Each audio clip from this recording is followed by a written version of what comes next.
Honorable Governor,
जनगण मन अधिनायक जय हे भारत भाग्य विधाता।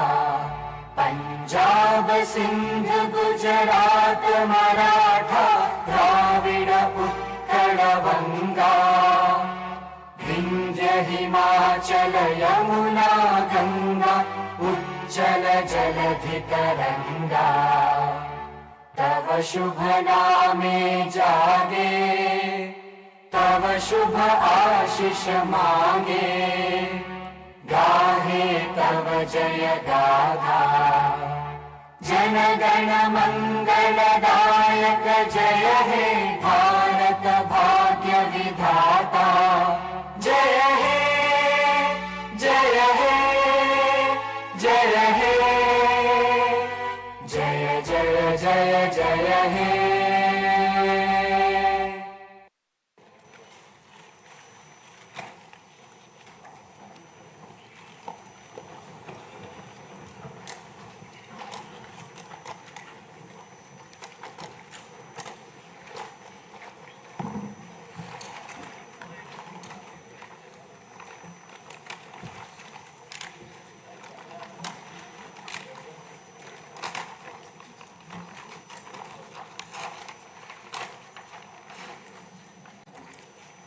Honorable Chairman, Andhra Pradesh State Legislative Council,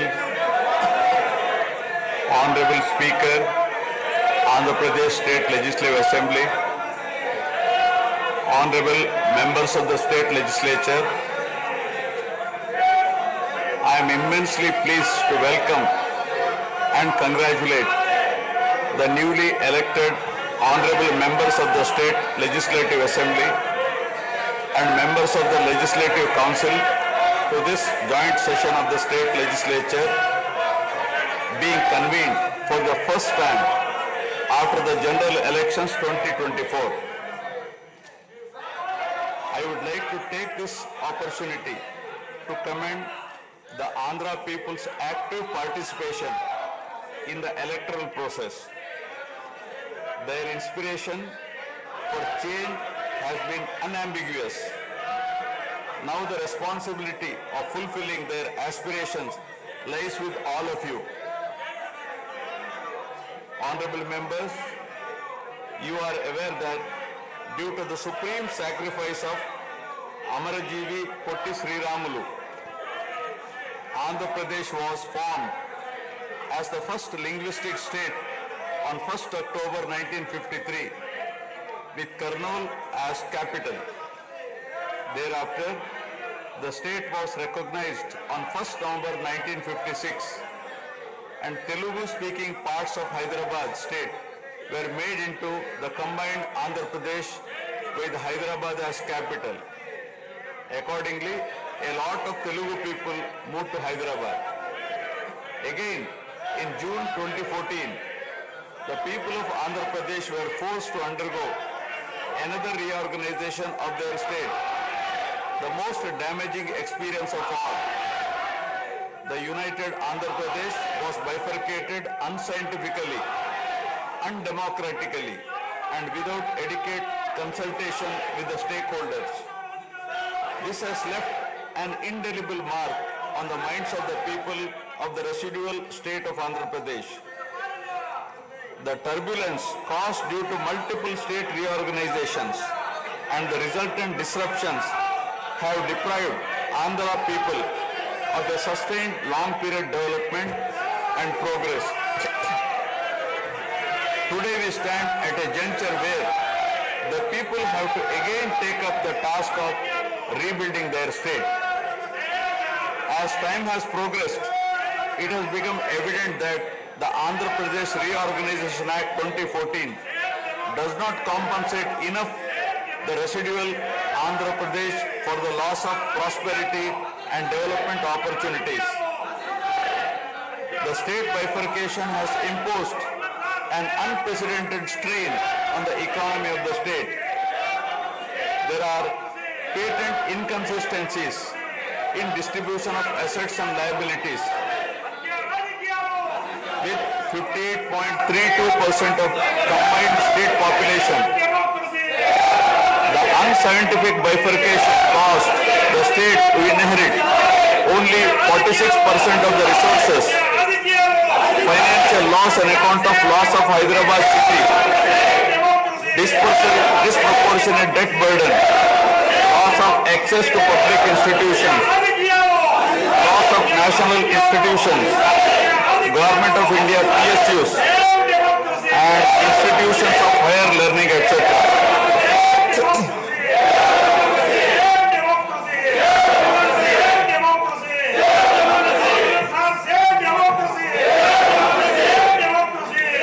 One can see that scientific criteria for apportionment were not adopted, while the residual state inherited huge revenue deficit. Debt was shared on population basis, assets on location basis, power sharing on consumption basis, and worst of all, educational institutions with no basis. All these factors led to the structural change in economy with reduction of service sectors from 51% to 44%. The per capita income too fell from 1,06,176 for the combined state to rupees 93,121 for AP. Notwithstanding the adverse impact of the state bifurcation and undaunted by challenges such as budgetary constraints, infrastructural deficiencies and unresolved issues, the government converted every crisis into an opportunity during the period 2014 to 19. The government had laid a solid foundation for vibrant sunrise Andhra Pradesh. The then government focused on the inherent strengths of the successor state of Andhra Pradesh, its 974-kilometer coastline, providing opportunities for port-led development and requisite environment for manufacturing activities. The fertile river plains supporting agriculture and allied activities, the passing of 3 industrial corridors through the state, the rich natural and human resources. A reflection on the state's performance during the 5-year period of 2014 to 19 gives a clear picture of the balancing act between development and welfare. Completion of prestigious Pattasima project by linking of rivers Godavari and Krishna in a short time of 1 year. Completion of 72% of Polavaram project so that it could be made fully operational by 2021. Prioritization of other irrigation projects, drought proofing measures, real-time governance, development of Amaravati region through land pooling, construction of new secretariat and legislature building are a few examples worthy of mention. All the milestones achieved during 2014 to 19 were possible because of the visionary leadership of Sri Chandrababu, the Honorable Chief Minister of Andhra Pradesh. In this regime, the state attracted marquee FDIs like Kia Motors, emerging as number one state continuously in ease of doing business rankings. Under his able leadership, the state attracted several investments in various sectors. The government initiated development of Kakinada SEZ port, Bhavanapadu and Ramayapatnam ports, expanded airports and increased the state road network. The development of infrastructure was balanced with welfare measures such as increase in old age pension, farm loan waiver, scholarships to students, construction of houses, etc. These development and welfare measures led to compound annual growth of 13.5% between 2014 to 19. While the state was set to take off on the path of high growth, the change of regime in 2019 again brought back the disturbing time for the nascent Andhra Pradesh. The state that already bore front of bifurcation in 2014 was rather unfortunate to have witnessed yet another bigger debacle in the form of inept governance, where the people were threatened and officers demoralized. In fact, the damage and losses during the period 2019 to 24 have been more severe compared to the state reorganization in June 2014. The government that assumed charge in 2019 started a destructive note with demolition of Praja Vedike that continued unabated till the end of the regime 2024. During this regime, democracy was at peril. People were in a state of fear and hardly enjoyed any freedom of living.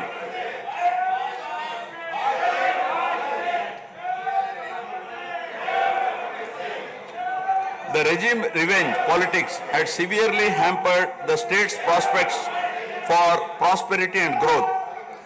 Even the Honorable High Court of Andhra Pradesh had sought to convene a judicial inquiry into whether there is a constitutional breakdown in the state. The biggest damage was done to the brand AP. No noteworthy companies came forward to invest in the state. The corrupt practices at all levels, coupled with weaponization of instruments of governance across revenue earning departments for personal gains, sabotaging of checks and balances made several state institutions and private companies defunct and forced the existing enthusiastic investors and entrepreneurs to move out of Andhra Pradesh to other states. The uncertain environment which rocked the confidence of the people in general and investors in particular started showing impact on the state finances, leaving them in a mess. Fiscal prudence was abandoned. Expenditure was beyond means in spite of limited revenue growth, and debt and liabilities rose sharply. Financial management is manifested by diversion of funds, higher taxation despite high inflation, increase in power sector liabilities, neglect of capital expenditure which eventually resulted in slowing down of the economy. The enormous gap in resources was sought to be met repeatedly by borrowings through corporations and forcing them to spend on government expenditure, and in the process weakening the corporations.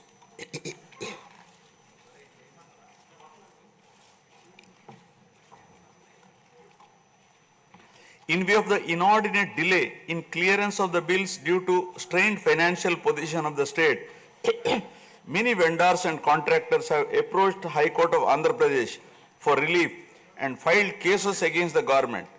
About 25,000 cases have been filed for bill payments, which is unprecedented. The sheer number of contempt cases with personal appearances and arrest warrants against officials in several cases resulted in systematic humiliation and victimization of bureaucracy. This led to complete demoralization of administrative machinery. the capital expenditure reduced by 60% in 2019-24 compared to 2014-19. Departments such as water resources and transport, roads and buildings, which undertake substantial capital works, were left critically short of funds to carry out any works. The capital expenditure on water resources has reduced by 56%, and that on roads and buildings by an alarming 85% during this period. The compound annual growth rate of states-owned tax revenue slipped from 12.8% to 8.1% during this period. On the other hand, the revenue expenditure increased from 7.8% to 10.5%, whereas the capital expenditure growth declined steeply from 26.4% to 3.4%. Lower share of capital expenditure to public debt occurred during the period 2019 to 24 is a clear indicator that the government met revenue expenditure also through borrowed funds. The CAGR in per capita debt has been higher at 14%, while the CAGR in per capita income is only 9.7%. This reflects the fiscal profligacy of the previous regime as no capital formation took place. The Amaravati capital region, envisioned as the focal point of growth for the nascent state of Andhra Pradesh, was totally destroyed. With an attempt to scrap the Amaravati dream, the government confused the people with its malicious three capital cities idea under the guise of decentralized governance. During the period 2019-24, no irrigation project, no industries, no infrastructure relating to roads, buildings, hospitals, drinking water was taken up. Cancellation of MOUs in energy sector and other infrastructure projects further demonstrated the negative attitude of the government. Such disastrous decisions, unmindful of consequences, have led to unrest amongst the youth and job aspirants. Prevalence of uncertain environment has eventually led the youth towards addiction of illegal substances, causing a drug menace. The mental unrest and agony were not limited to the geographical boundaries of the state. The Telugu speaking people all around the world were upset and demoralized by the uninspiring deeds of the government. They anxiously and desperately waited for a change in governance that would take them forward in the 21st century. The progressive public policies of the AP government during 1996 to 2004 have today led to empowerment of Telugu people globally, enabling them to be amongst the highest earning Indian diaspora.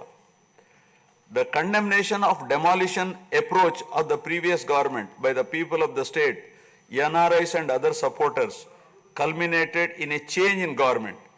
A huge and historic mandate has been given to the NDA, hitting an unprecedented 93% strike rate, thus reaffirming faith in democracy.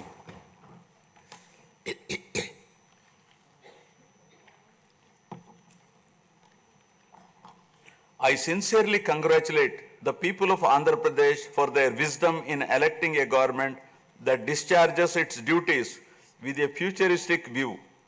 Hordes of Andhra people had come from various regions to be part of this historic mandate in favor of future of Andhra Pradesh. The new government has a perfect blend of fresh and experienced honorable members in the assembly. I once again welcome all the members who will be instrumental in making right policies in the interest of good governance and in the spirit of cooperative federalism. Honorable members, at this juncture, I feel it is also important to recall the glorious past of Andhra Pradesh. Renowned as Annapurna, rice bowl of India, the state used to support other states in ensuring food security. As a leader of self-help group concept, Andhra Pradesh stood out as an example in developing entrepreneurship, knowledge economy, and cultivating thrift amongst poor women. Use of IT in all areas of welfare and development was the cornerstone of state's vision. The misrule of the previous government, which lacked transparency, have compelled this government to put the facts before the people about the disruption of systems and rampant corruption prevailing during the last 5-year term. Accordingly, my government has released a series of white papers highlighting numerous discrepancies in fund utilization, misappropriation, resulting in huge loss to the state exchequer and the natural resources base of the state. I would present some of the key takeaways of the white papers. Completion of Polavaram, the lifeline of Andhra Pradesh, is of the highest priority. The Polavaram project has been completely derailed. Introduction of reverse tendering and cancelling the agreed contracts have caused an irreparable damage not only to the project but also to the concept of interlinking of rivers and irrigating every acre of land. Unilateral announcement of 3 capitals for the state resulting in 1,631 days of farmers' protest. Modification of jurisdiction of the Capital Region Development Authority to 6,993 square kilometers. Shelving preparation of regional master plans. Completing the land acquisition in only 191 acres are some of the events that halted the progress of CRDA. This led to a potential loss of about 7 lakh jobs and estimated loss of wealth of about rupees 2 lakh crore along with loss of investment and growth opportunities. Andhra Pradesh, which enjoyed the distinction of being the first state in the country to have introduced reforms in the power sector in 1990s, had achieved energy sufficiency from 1996 to 2004. After bifurcation, the state faced an energy deficit of 22.5 MU per day. Again, by bringing second generation's reforms in energy sector and promoting renewable energy, the state become energy surplus by 2018. The state has witnessed an irreparable damage in the recent past. State energy sector has also suffered huge losses due to the tune of rupees 1,29,503 crores during the period 2019 to 24. Misappropriation of natural resources such as land, mines and minerals and forests has been widespread. Land grabbing, misappropriation in allotment of house site pattas, violations in land allocation, assignment of land to ineligible beneficiaries, and Resurvey and AP Land Titling Act 2023 have completely eroded the confidence of the people during 2019-24. Put together, an amount of rupees 35,576 crore covering 1.75 lakh acres has been estimated as a loss, and the fundamental right of the people to own their property was affected. Looting of sand and mineral wealth is another area that resulted in huge loss to the exchequer and involved corruption. My government has initially estimated that an amount of rupees 19,000 crore has been lost due to illegal activities in these areas. Due to the unfriendly sand policy, 20 lakh construction workers have become unemployed. Due to the inefficient, inappropriate policy making and laxity in enforcement during the periods 2019-24, a cumulative loss to the tune of 9,750 crore has been incurred in mineral revenue. Huge damage has been done to environment. Smuggling of precious red sandals from forests has taken place with the revenue from the sale of red sandals dropping from rupees 1,623 crore in 2014-19 to rupees 441 crore in 2019-24. The destruction of mangrove forest land and Rishikonda Hill in Vishakhapatnam have also damaged the state's heritage and culture. The government misused law and order machinery during 2019-24 by harassing dissenting voices. There was rise in crime against women, children, atrocities on innocent people, especially the SC, STs and other vulnerable sections. The people lost faith in the government's ability to maintain rule of law.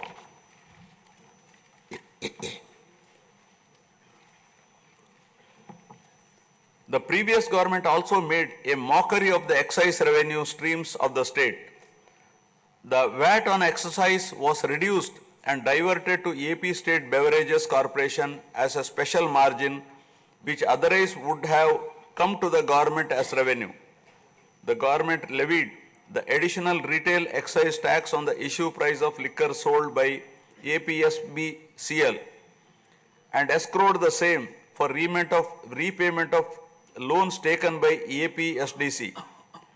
While the APSBCL started supplying low quality liquor and introduced unknown brands at significantly higher rates, there was increase in black money due to smuggling of IMFL across the border districts. These policy practices have caused irreparable damage to the excise revenue streams of the state. As a result, it has become difficult for the new government to meet even the essential committed expenditure with the reduced revenue of the state. The overall debt has more than doubled in last 5 years, with huge outstanding payments of salaries and pensions, debt repayment for the debt burden of about 10 lakh crore, payments for the power sector dues, civil supplies and other liabilities has become challenging. Putting the governance back on track is truly a Herculean task. My government has already started fulfilling the pre-poll promises and announced that steadfast commitment to Super 6 promises. My government has launched its trademark people-centric governance soon after assuming office with a series of measures such as announcing a mega DSC for filling up 16,347 teacher vacancies, abolishing the Land Titling Act, enhancing social security pensions to rupees 4,000, organizing a skill census, and reopening the Anna canteens to provide food for the poor at a very nominal rate of rupees 5 and supply of free sand. My government will initiate other important measures also. I am sure my government under the able and proven leadership of Shri Chandrababu Naidu Garu, the Honorable Chief Minister of Andhra Pradesh, and Shri Pawan Kalyan Garu, Honorable Deputy Chief Minister, with complete support of Shri Narendra Modi Garu, Honorable Prime Minister of India, will make all-out efforts in fulfilling the aspirations of the people for developing the state. Initiating the process, the Honorable Chief Minister visited New Delhi to meet the Honorable Prime Minister and other union ministers concerned and apprise them of the grim financial situation. During the visit, special requests have also been made for hand-holding by the centre and extending liberal support to the state. I appeal to the people of the state to understand the current alarming financial situation and cooperate with the government in rebuilding the state. The massive destruction which resulted in huge loss of natural resource base and human value system really makes the reconstruction process difficult and time-taking one. To assess the complete loss, plan for resource mobilization and development is a cumbersome task.